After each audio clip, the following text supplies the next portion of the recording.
Hey IG Garage family, have you noticed your car idling rough, or is the check engine light on with a noticeable drop in fuel efficiency? If you're seeing code P0133 on your OBD2 scanner, it's time to check out your oxygen sensor. This small component plays a massive role in your car's fuel efficiency and emissions. Stick around because I'm about to show you exactly where this sensor is located and what you can do to fix it.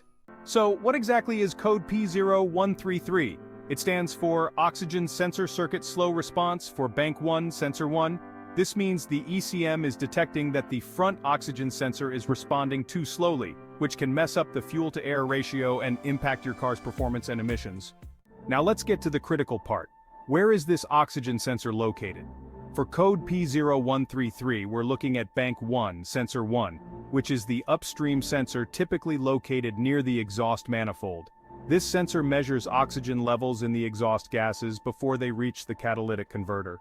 This is crucial because if this sensor isn't working correctly, it throws off the fuel mixture, leading to performance issues, higher emissions, and even potential engine damage over time.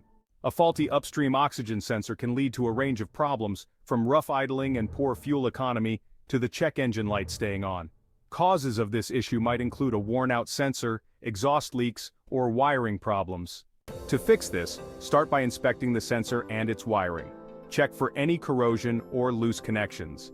If the sensor looks old or damaged, replacing it is often the best solution. After installation, use your OBD2 scanner to clear the code and test drive the car to confirm the fix. This should help restore your car's performance and keep your emissions in check. And that's a wrap on fixing the P0133 code. If you found this video helpful, make sure to like, subscribe, and share it with fellow car enthusiasts. For more tips, check out these related videos. First, watch our P0137 video to learn about oxygen sensor low voltage issues, and don't miss the P0011 video for insights into camshaft timing problems. Thanks for watching IG Garage. See you in the next one.